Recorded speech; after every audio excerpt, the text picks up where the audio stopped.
in 2016, and then in 2017 it recovered by just under 10%. So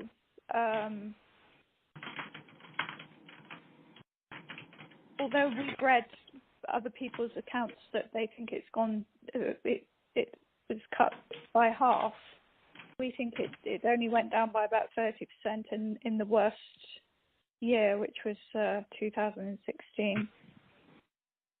Okay. Okay, and if you were to kind of try and construct a cost curve, what would it look like? Yeah, we do that all the time, so I know what it looks like. The Syrah Resources project is pretty well placed on a graphite cost curve. One of the things that that's bad about actually that in the cost curve that is not favourable for the Balamar project is its position, where its geographic location. Yeah. So that's a negative. Okay. And would it be kind of tier 1 or?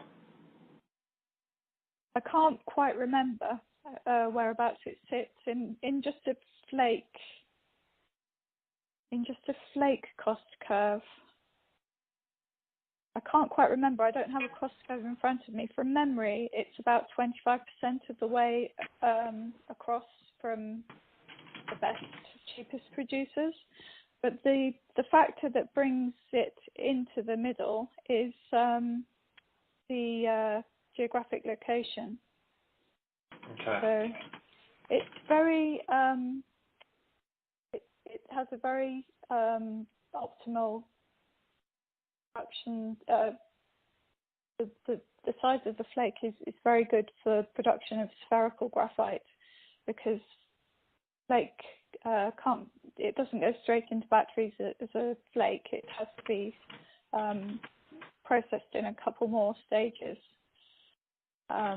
before it can actually go into an anode. And the natural flake size at that particular project is very favourable to that process. Okay. And what does the cost curve look like? Is it quite steep or is it quite flat? The flake graphite is quite flat. Okay. I don't know. I mean, I do cost curves for not just across graphite, but across a number of commodities. So I see very, very steep cost curves for other commodities. So I'm not really maybe the best person to ask about whether a graphite cost curve is. No, actually, I'm probably a good person to ask because I have a kind of a perspective on it. Yeah, they're relatively flat. The Chinese producers are all relatively flat flake producers on the cost curve. Okay. And if you had to then overlay the synthetic graphite curve? Oh, synthetic graphite has been very severely disrupted in the last maybe 18 months. So yeah, but that's another really good question, because that's absolutely key. The competition between natural graphite that's been treated for use in lithium-ion battery anodes and the competition from synthetic graphite in the same battery anodes is intense. And the fact that the price of synthetic graphite has gone up so dramatically has really benefited the natural graphite producers. Okay. What would the sort of just I guess it's hard to give specific numbers, but the quantum of the difference in the cost between synthetic versus natural graphite? Like, where would synthetic graphite, I don't know, what would the 50th percentile of the natural graphite cost curve